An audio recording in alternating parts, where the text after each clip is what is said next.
오늘 들려드릴 이 사건은 가해자의 범행 행태와 피해자의 상황이 극도로 잔인하고 엽기적이기에 어린이나 노약자, 임산부 등 심신이 약하다고 생각되는 분들이라면 라디오 소리를 잠시 줄여주셔도 좋을 것 같습니다. 5년 전 여성의 질과 항문에 팔을 넣어 사망에 이르게 한 사건의 재조사를 요구합니다. 당시 직장 동료이던 두 사람은 퇴근 후 식당에서 합석하여 술을 마시고 술에 취한 피해자가 넘어지자 가해자가 부축하여 모텔로 갔습니다. 모텔방에서 가해자는 피해자의 외음부와 항문에 손을 삽입하는 행위를 저질렀고 피해자는 병원으로 후송됐으나 사망했습니다. 청와대는 이 끔찍한 사건을 재조명해 진상을 파헤쳐 주시기 바랍니다. 방금 들으신 이 내용은 지난 2018년 청와대 국민청원 게시판에 올라왔던 글입니다. 당시 글이 올라온 지 단 5일 만에 20만 명 이상이 동의하기도 했는데요. 끔찍하고 잔혹한 범행도 범행입니다만 당시 가해자가 술에 취한 심신미약 상태였다는 이유로 감형을 받아 더욱 공분을 샀던 사건이죠. 심신미약으로 인한 감형, 그 중에서도 특히 주취, 그러니까 술에 취해 범죄를 저질렀을 때 감형을 해주는 부분, 여러분은 어떻게 생각하시나요? 오늘 사건 엑스파일에서 이 사건과 함께 심신미약 감형에 대한 법적 쟁점들 짚어보겠습니다. 안녕하세요. 저는 변호사 이원화입니다. 안녕하세요. 이원화 변호사의 사건 엑스파일 이원화입니다. 오늘도 로엘 법무법인 김현준 변호사와 함께합니다. 변호사님 어서 오세요. 네, 안녕하세요. 김현준 변호사입니다. 오늘 다뤄볼 사건 파일 바로 열어보겠습니다.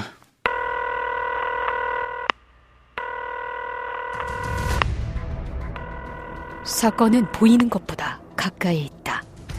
변호사의 눈으로 냉철하게 바라본 사건 사고. 이원화 변호사의 사건 X파일. 35번째 파일. 술 취했으니 봐달라. 충격적인 엽기 성범죄. 저희가 벌써 35번째 시간이고요. 정말 끔찍하고 잔인한 범죄들 많이 소개해드렸습니다만 오늘 사건은 정말 엽기적이란 말도 부족하다는 느낌이거든요. 그래서 앞서 어린이나 노약자, 임산부 등 심신이 미약하다 판단되는 분들께는 잠시 라디오 소리를 줄여달라 이런 이야기도 했던 건데 정말 너무 끔찍한 사건이죠. 네, 맞습니다. 2011년도에 있었던 사건인데요.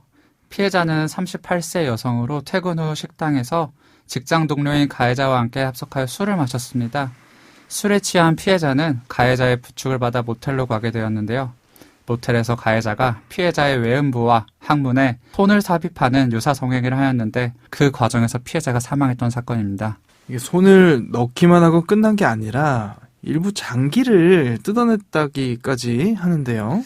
네, 맞습니다. 피해자의 음부에 주먹을 집어넣고 더 나아가 피해자의 자궁 후면에 손이 닿을 정도로 팔꿈치까지 자신의 손을 집어넣었습니다. 너무 끔찍합니다. 네. 또한 피해자의 항문에 손을 삽입하여 피해자의 장기를 만지고 피해자의 직장을 움켜잡은 채 강한 힘으로 항문 밖으로 잡아당겨 직장 조직의 일부를 떼어내기도 하였습니다. 신고는 누가 한 겁니까? 당시 함께 술을 마신 가해자의 직장 동료가 먼저 모텔로 돌아와 쉬고 있었고 모텔 주인이 방 안에서 물소리가 들려 들어갔다가 피해자가 의식이 없는 알몸 상태로 누워있는 것을 발견하고 직장 동료와 함께 119와 담당 지구대에 신고하였습니다. 피해자는 바로 병원으로 옮겨졌나요? 네, 모텔 주인의 신고로 피해자는 곧바로 병원으로 옮겨지긴 하였는데 같은 날 4시 36분경에 치료 중이던 병원 응급실에서 대량 실혈 등으로 사망하였습니다. 정말 충격적이고 이해가 안 가는 게 가해자가 당시 현장에서 했다는 말이거든요. 체포 후에 했다는 말이라고 하는데 가해자는 미치겠다. 술이 이렇게 무서운 줄 몰랐다는 말을 하였다고 합니다. 자, 그러면 자신이 어떤 짓을 저지르고 있는지 몰랐다 이겁니까? 그렇죠. 가해자가 수사 과정에서 했던 이야기를 보면 피해자가 성관계를 요청했고 본인은 아내 외에는 성관계를 하지 않는다고 거부했다고 합니다. 그러자 피해자가 손으로 해달라며 가해자의 손가락을 자신의 외음부에 직접 삽입하였고 피해자가 더 세게 해달라는 요청에 질과 항문에 손을 삽입하였다고 주장합니다. 이 과정에서 피해자가 어떠한 거부도 하지 않았고 20-30분 정도 피해자가 반응이 없어서 불을 켜니 자신의 손과 몸에 피가 묻어 있어 주위에 도움을 요청하였다고 진술하였습니다. 그러면서도 정작 피해자가 사망하게 된 구체적인 범행 상황에 대해서는 일관되게 술에 취해서 기억이 나지 않는다고 하면서 범행을 일체 부인하였습니다. 부검한 걸로 알고 있는데요. 사인은 뭐였나요? 네, 부검은 사망 당일 바로 시행하였는데요. 사인은 자궁동맥의 파열에 의한 대량 실혈로 인한 저혈량성 쇼크였습니다.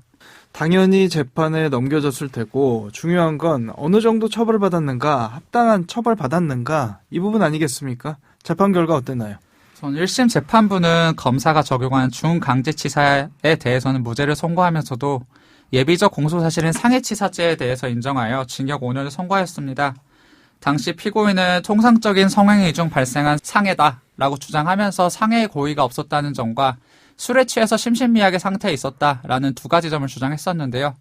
1심 재판부는 피고인이 행한 행위가 통상 성행위 정도를 넘어서 강한 힘을 이용해서 피해자의 항문에 손을 넣었고 그리고 직장 조직의 일부를 떼어냈던 점, 피해자의 다량의 출혈이 발생했고 그 혈흔이 모텔방 전체에 남아있었던 점 등을 종합해서 피고인이 충분히 상해가 발생할 수 있었다는 점을 인식하였다라고 판단하였고 범행 전후 전황에 대해서는 피고인이 분명하게 진술하고 있는 점 등에 비추어 봤을 때 심신미약의 상태에는 해당하지 않는다고 판단하였습니다. 자, 그러면은 이 무죄가 나왔다는 그 부분, 준강제추행 치사, 이게 어떤 건가요? 왜 무죄가 나왔습니까? 이 중강제추행 치사라는 것은 가해자가 피해자가 술에 취해 한거불능의 상태에 빠진 것을 이용해서 피해자를 추행하고 이로 인하여 사망에 이르는 경우를 말하는데요. 피해자의 의사에 반해서 피해자를 추행한 것인지 아니면 합의하에 유사성행위가 있었던 것인지 문제가 되었습니다. 당시 검사는 술에 취한 피해자를 상대로 가해자가 강제로 추행하였다는 판단 하에 피고인을 중강제추행 치사로 기소하였던 것인데 재판부는 피해자가 가해자의 부축을 받기는 했지만 스스로 모텔방으로 걸어 들어왔다는 참고인의 진술 등에 기초해서 피해자가 주치 상태와 관련해서 반항이 절대적으로 불가능하거나 현저히 곤란한 상태에 있었다고 단정하기 어렵고 피고인에게 피해자의 의사에 반해서 피해자를 추행하려는 의사가 있었음이 충분히 입증되었다고 보기 어렵다고 보아서 이 부분에 대해서는 무죄를 선고하였습니다. 자, 그러면 부족한 형량이지만 그래도 피고인 입장에서는 항소심 갔을 것 같아요. 네, 맞습니다. 피고인 입장에서는 자신의 심신상실 부분을 또다시 주장한 것으로 보이는데 상급심에서는 더 황당한 결론이 나오긴 했습니다. 가해자가 술에 취해서 심신미약의 상태에서 과도한 성행위 도중에 우발적으로 범행을 저지른 점이 인정되었고 이에 따라서 최종적으로 징역 4년으로 감형되었습니다. 이 변호사님도 아시겠지만 법이라는 게 국민 정서나 감정과는 다른 경우도 있는 건 사실입니다만 이 케이스는 저는 변호사로서 받아들이기 힘든 부분이 있는 게 사실이거든요. 변호사님 보시기에는 어떻습니까? 우선 이 사건 자체가 2011년에 발생한 사건이었기에 가능했던 케이스가 아닐까 이런 생각이 드는데 우리 대법원은 2018년에 판결을 통해서 성범죄에 있어서 피해자에 대한 성인지 감수성을 가지고 판단할 것을 요구하고 있었고 또한 그 당시에는 주치에 의한 심신미약을 그래도 지금보다는 좀 더 인정해오던 상황이었기 때문에 이런 판단이 나왔던 것이 아닐까 생각이 들고요. 그리고 피해자를 죽음으로 이르게 한 성행위를 했던 피고인한테 피해자의 의사에 반해서 추행하려는 의사가 없었다고 보기 어렵다는 판단, 그리고 범행 전후의 진술이 분명함에도 음주로 인한 심신미약 인정은 법리적으로도 문제가 있다고 보여집니다. 많은 분들이 기억하시겠습니다만 지난 정부에 청와대 국민청원의 게시판이라는 게 있었잖아요. 여기에 이 사건이 올라왔었거든요. 사건 발생 당시는 아니었고 사건 발생하고 5년 정도 지난 시점이었는데 이 요지가 그렇게 끔찍한 범죄를 저지르고 가해자가 주치감경으로 단 4년형을 받은 거를 이해할 수 없다. 이거 재조사해달라. 이거였거든요. 그런데 사실상 재판이 끝난 경우에는 재조사가 어렵지 않습니까? 네, 맞습니다. 당시 해당 국민청원에 25만 명 가까이 동의하면서 재조사에 대한 국민적인 공감대는 형성되었습니다. 하지만 말씀하신 대로 본 사건은 이미 대법원에서 유죄가 확정된 사건이기 때문에 사실상 재조사가 어렵다고 보아야 합니다. 일반적으로 재조사 사례는 법원 판결로 무죄가 선고됐다거나 재심이 결정된 경우 또는 검찰의 무혐의 처분의 의혹이 제기된 사건들에 발생하는데요. 새로운 증거가 발견하는 등 재조사를 할 만한 사유가 존재하는 경우에 이 재조사가 실제로 이루어집니다. 또한 재심이라는 제도도 존재하긴 하나 재심은 유죄의 확정 판결에 대해서 그 선고를 받은 자의 이익을 위해서 청구할 수 있는 만큼 가해자가 부당하게 감형받았다는 이유로 가해자의 이익에 반하는 재심을 청구할 수는 없을 것으로 판단됩니다. 자, 그리고 당시 감형이 이루어진 근거, 심신미약이었잖아요. 그때도 그랬지만 여전히 심신미약 조항을 폐지해야 한다. 이 여론이 끊임없이 나오고 있지 않습니까? 일단 심신미약이라는 게 도대체 뭔지 요거부터 한번 설명해 주시죠. 우리 형법 제10조는 심신장애인이라는 항목으로 제1항의 경우 심신장애로 인하여 사물을 변별할 능력이 없거나 의사를 결정 능력이 없는 자의 행위는 벌하지 아니한다고 해서 심신상실자의 경우에는 이제 처벌을 하지 않는다라고 규정하고 있고, 제2항에서는 심신장애로 인해서 전항의 능력이 미약한 자의 행위는 형을 강경할 수 있다라고 규정하고 있습니다. 이때 제2항의 심신장애로 인해서 사물 변별 능력 또는 의사결정 능력이 미약한 자를 심신미약자로 판단해서 형의 강경이 가능하도록 하는 것, 이것을 심신미약에 의한 형 강경으로 볼 수 있을 것 같습니다. 요즘에는 사실 심신미약 감경이 별로 없어요. 근데 과거에는 좀 있었죠. 심신미약으로 말도 안 되게 적은 형량을 받게 된 대표적인 케이스, 조두순이 있지 않습니까? 네, 맞습니다. 조두순 사건 당시의 재판부는 피해자의 연령과 범행의 잔혹성에 근거해서 무기징역을 선택하고도 범인의 나이가 고령이고 평소 알코올 중독과 통제불능으로 인한 심신미약 상태가 인정되는 이유로 형을 감경해서 여론의 질타를 받았습니다. 당시 대한민국의 유기징역형 최상한이 15년이었고 무기징역형을 감경하는 경우 당시 판사가 선고할 수 있는 형은 15년 이하로 확 줄어들었기에 12년이라는 형이 가능하게 된 것이었는데요. 조두순 사건으로 인해서 비난 여론이 들끓자 2010년에 모든 상한을 2배씩 늘리면서 유기징역 상한은 15년에서 30년으로 무기징역형이 감형되는 경우의 상한도 15년에서 30년으로 올라가게 되었지만 조두순에게는 해당이 없었던 거죠. 그래서 현재가 궁금하거든요. 그때랑 좀 바뀐 부분이 있습니까? 네, 당시 형법은 심신미약이 인정되는 경우 반드시 강경하게 되어 있었는데 2018년에 법 개정을 통해 심신미약의 경우에도 강경할 수 있는 것으로 변경되었습니다. 이때 형법 개정 이유를 살펴보면 심신미약 강경에 반대하는 국민적 비판 여론이 거세지고 있는 실정이고 일부 범죄자들이 심신미약을 감형의 수단으로 악용하려 하면서 국민적 공분이 일어나고 있음, 심신미약자에 대한 필요적 강경 규정을 의무적 강경 규정으로 개정하여 형법상 책임 원칙을 부정하지 않으면서 감형 여부는 법관의 재량과 사건의 경중 등에 따라 유연하게 적용할 수 있도록 하려는 것이라고 설명해주고 있습니다.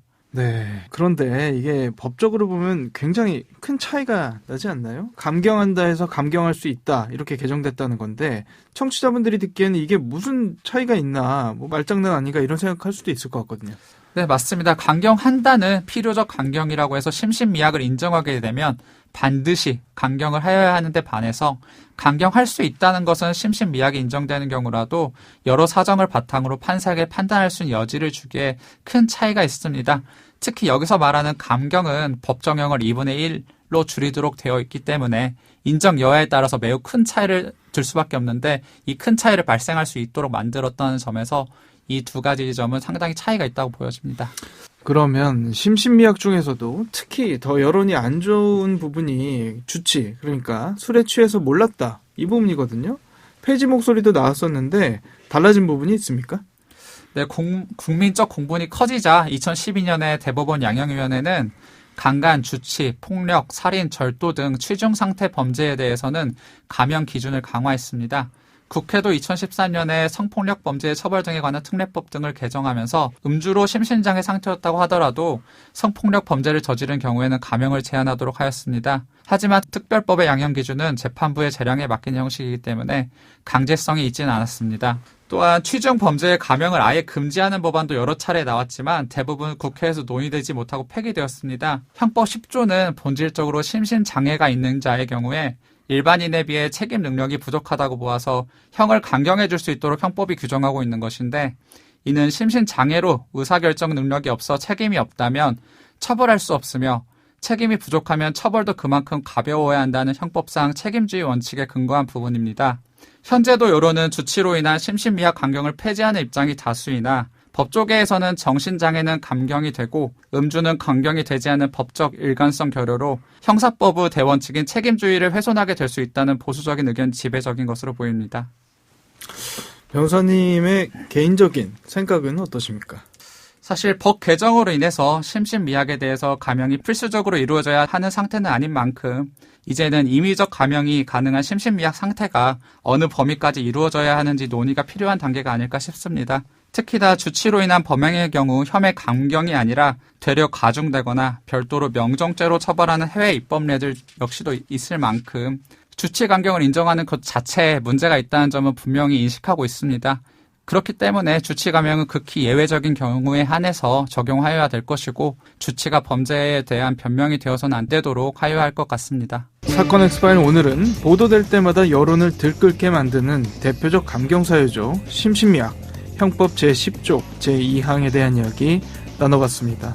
심신미약으로 인한 감형, 여러분의 생각은 어떠신가요? 오늘 준비한 내용은 여기까지입니다. 끝곡으로 김나영의 겨울이 지나고 봄이 오듯이 들려드리면서 이 시간 마치겠습니다.